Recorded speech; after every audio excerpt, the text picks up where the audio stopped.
Voices of Vision with your host, Jane Asher. Jane is inspired daily by discovering the deepest passions in others. Each week, she will be digging deep to find what excites, motivates, and empowers individuals to explore new horizons, achieve their greatest dreams, and live up to their full potential. The time is now for Voices of Vision.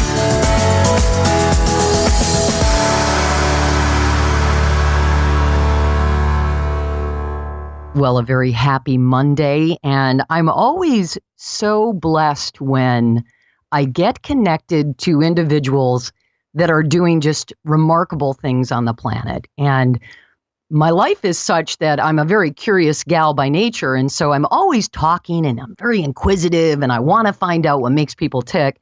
So I was on a plane flying from Savannah, Georgia, and a nice, beautiful lady by the name of Sarah, her name's Sarah Greenlaw. She was behind me in a seat, and I know Sarah kind of a little bit. Her husband and I do some business together, so I didn't know her really well, but I was listening, kind of hearing her talk to this gentleman, and I thought, well, she is so interesting. So when the plane landed, I kind of leaned back and I said, Sarah, you are such a lovely person, and sorry, I didn't mean to eavesdrop, but I heard you talking about this foundation. And so she and I start talking as we're getting off of this plane, and I think we were changing in somewhere like Dallas or Houston. And we're talking the whole time. She's telling me about the Enlightened Foundation. And oh my gosh, Jane, and you'd love this woman, and you have to meet her, and you have to interview her. And that's how it happened. So thank you to Sarah. She connected me to Dr. Anne Griffith. Dr. Anne Griffith is with the Enlightened Foundation. She's here with me today, and you are going to be blown away by this woman's story. Welcome to the show. Well, thank you so much, Jane. It's a pleasure to be here. Well, Anne, I want you to just a quick thumbnail sketch of the Enlightened Foundation, and then we're going to get into really the nuts and bolts and what you do, where you do it, and how other people and other women can get involved in this very powerful movement. So tell me about, at the very beginning, I read your bio and you said, you just felt like something was missing, that you had, you raised your kids and you were always involved in doing this, doing that, but you just felt like there was a real missing part of your heart and something that you needed to do on the planet to help women.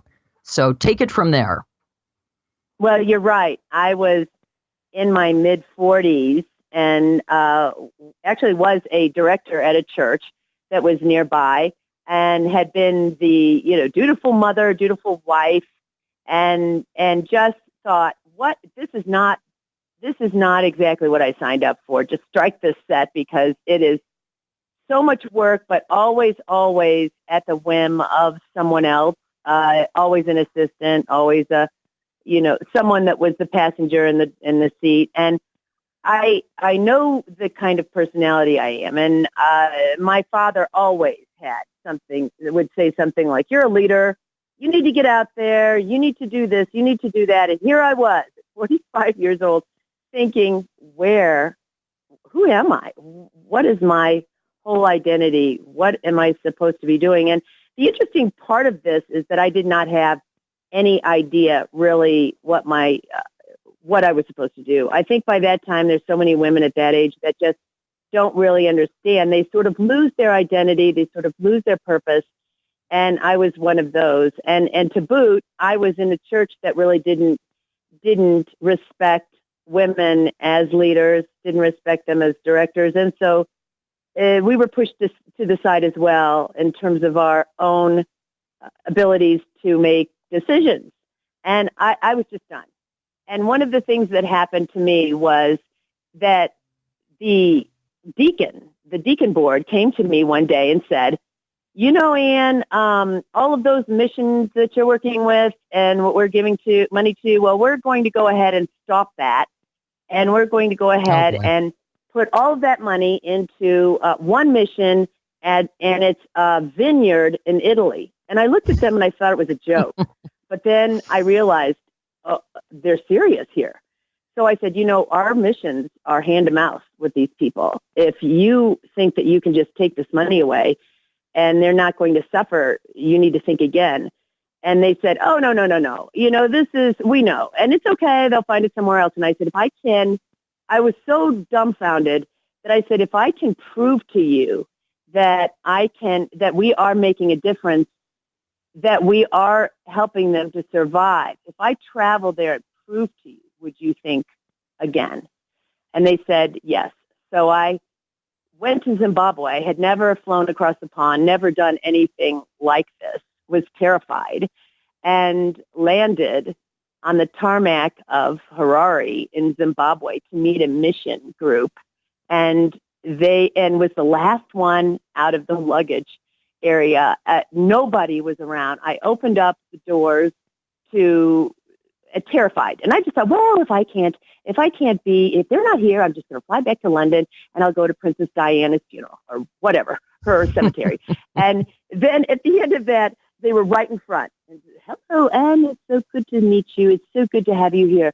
And they basically showed me every single thing that the money was going to, and everything that had women involved in leadership and partnerships in ministry. And it was an event that I'd ever done. I've never done anything like this. And I came back and showed them video, and I said, you have to understand, this is keeping these people alive. You cannot put it all aside for this vineyard.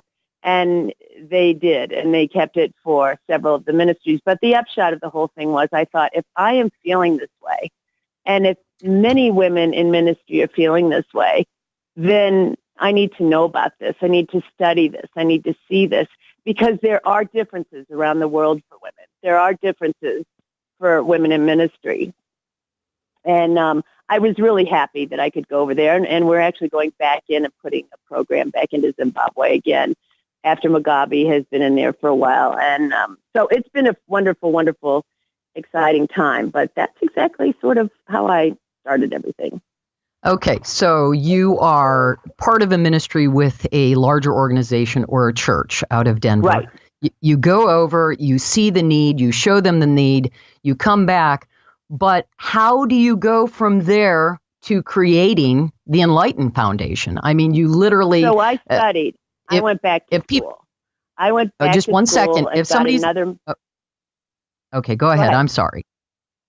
No, that's fine. I just went back to school and I studied another master's on organizational behavior, and then I studied a PhD trying to understand the development and growth of faith-based women from passivity to action, and worked on that for about 8 years as I began developing some kind of program that allowed women to learn, to edify themselves, and learn and be the best possible messenger and ambassador for the Lord overseas, not taking the American culture necessarily, but walking alongside in their own culture and helping them to pass those tools and techniques on to others in their own culture, and helping those women to transform their own communities. And by having women walk alongside other women, it's an extraordinary experience of bonding and building relationships and being able to see the connections and the differences between our cultures, and as mothers and as daughters, and everywhere we go, it is, and it's just an extraordinary experience for both sides. So what year did you start Enlighten Foundation? I started the Enlighten Foundation in 2001. So only 2001. So when you're Right. starting a foundation, how do you, I mean, you had the idea and you're thinking to yourself, Right. I'm going to start a foundation that's going to connect with women all over the planet, and we're going to bring in supplies and we're going to set up education. I mean, holy crap, that's huge. Right. Like, how do you Well, go we from started- the thought to the process? That's right. And the process has been a journey unto itself. I think when I brought in prayer walkers with me because I knew that we needed to pray to break the way for the Lord everywhere we go. And I brought in some trusted women that would come with me to some of the areas. I visited Romania on another mission trip and realized that the Roma, or the gypsies there, really were in dire need. And actually, that was the place where we first started a Project Sparkle Center. And then we went into the Kurdish community, and then we went into in Israel, in Armenia, excuse me. And then we went into the Bedouin community in Israel, asked by the Knesset there. And then finally, going back and forth to Zimbabwe, we're finally going to start something back in Zimbabwe this coming year. I have done some mission work in the past, and from my experience, it's just so important to not go in to try to change anyone's thought process, but just to go and be in service, because that's truly what they desire, and the need is there. And if love is attached, then it's received in the way it should be received. Is there, going into all these different countries, and obviously it's a Christian organization, how do you kind of bridge that gap? Because you don't want to go in and say, hey, it's my way, because culturally they have done things their way for centuries. Mm-hmm. That's right. And we learned the hard way for years until we started really understanding that we needed a solid training program for our women to go overseas. And it became, over time, the journey. And that journey really helps to encourage and educate our own women to be able to go overseas as the best ambassadors. And you're correct, Jane. It really is about servant leadership, about the idea of not going in with American cultural ideas, because they'll nod and agree with you, and then they'll ignore whatever message it is that you're trying. If you can learn, which is what we do, their cultural mores and some of their language, which I'm horrible at, by the way, and do some careful studying of walking, not telling others, but spending the time to develop relationships. And we stay 15 years, which is very unusual for a ministry. We stay 15 years at the minimum in every project, so that we can really understand the little children that we are with, and that they finally grow up and become the seeds of change in every one of these communities. So by getting to know the mothers and the children, we're able to, they can trust us. We're there in some form every year, and they trust us. We pray for them. They see us, that we know them by name. We know their families. It's all about relating to them rather than sort of lecturing to them. And that's what Americans sometimes do. They go down, they give them $3,000 somewhere, lecture a few things about God, and then leave and think that it's all good. But that's not how transformational change is really done. And they need to see every one of these areas are not necessarily Christian. Obviously, if you're looking at the Bedouin community, they're all Muslim. But even in the Armenian Kurd community, they're Yazidi. And in the Roma community, they have a gypsy religion. So usually half of, if not more, of every community we're in, they're not Christians. But they know that we are Christians. And we never have to say a word. We never have to proselytize. They usually say, oh, you're Christian. Well, listen, can you help me with this and this and this and this? And it just goes right off their back. That is fantastic. They have very important survival life issues that they need to face with their families, and they know we're there to try to share with them anything we might know and help them as much as we can with those survival issues. I am speaking with Dr. Anne Griffith. She is the founder of Enlighten Foundation. It's enlightenfoundation.org. They have a Facebook page. You can find them on Twitter. We're going to take a quick little break. When I get back, we're going to find out about all of the facets and the different fingers of the Enlighten Foundation. And if you're listening today and you're thinking, boy, this is for me, we're going to connect you and let you know directly how you can get involved with the Enlighten Foundation. You're listening to Voices of Vision. We'll be right back. Voices of Vision with Jane Asher. We'll be right back on Empower Radio. Hey everybody, it's Nancy Newcomer. I do the Back to the Kitchen Minutes here on Empower Radio. You can also hear my show, The Dish with Nancy Newcomer. And if you're ever in the San Francisco Bay Area, catch me on 98.5 KFOX. Today, I wanted to share with you my experience with Go Cleanse. It's been such an amazing journey. I have to say, what I love, number one, about the Go Cleanse system is that you can eat real food. In fact, a lot of my healthy recipes on my food blog have been incorporated into the Go Cleanse program. Easy to do. And if you follow the program, the pounds are going to drop. But not only will you lose weight, you're going to feel that vitality and that energy. Ever since using Go Cleanse, I've been sleeping better. If you'd like to give it a try, give them a call. 1-866-352-6888. That's 1-866-352-6888. You can also check them out on Facebook at Facebook/Go Cleanse. Welcome back to Empower Radio's Voices of Vision with your host, Jane Asher. My guest today is Dr. Anne Griffith with the Enlighten Foundation. It's enlightenfoundation.org. You can find them on Facebook and Twitter. They're right in the process now of revamping their website to really, be able to tell their story in a really cohesive way on the internet. She's a woman just like you and just like me. We are busy. We're working. Maybe we're moms, we're daughters, we're friends, we're constantly helping other people. And maybe we have that little thing inside of us that's like, wow, I want to do something bigger. I want to be part of a bigger mission on the planet to elevate other human beings. And in this case, the Enlighten Foundation is all about uplifting and educating and rising up in the name of God with other women across the planet. So, Dr. Anne, thank you so much for being on the show today. Let's talk a little bit about the different programs that you have, because the Enlighten Foundation is not just one thing. You have so many facets to it. So let's talk about that.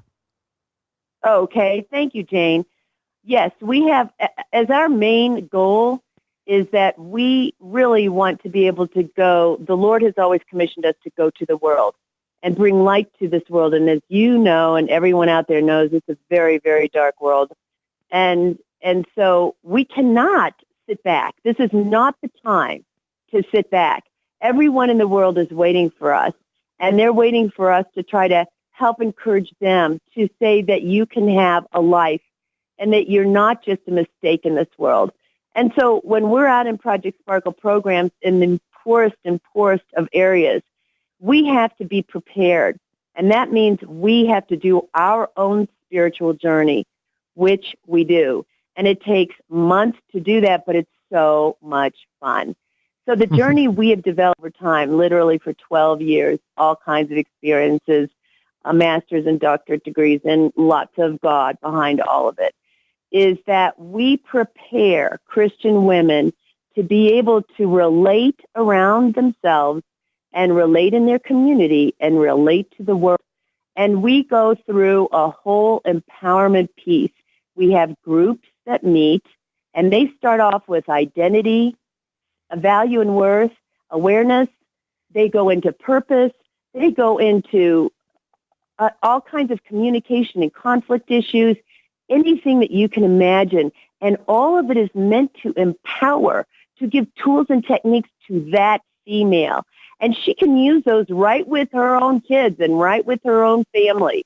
And then she can use those on some of the community lessons and issues that we work with out in our own communities. And then we work with them into the world. Many of these women travel to our Project Sparkle programs, but if they don't travel, they enable other journey groups to begin and other women to be able to work as the very top possible ambassador that they can be for the Lord. And so we have a tremendous fun time with 3 different levels. We go into, they all meet, and we go into what is it about marginalized women? Why is it so important for women to be in the world? Why is it important for women to help women? Why is it important for each of us to know about our value and worth, our identity, our purpose, and our mission. Why is that important? Because once you know that in your soul and in your heart, and you prayed along the way, God will literally lead the way like cookies in a trail.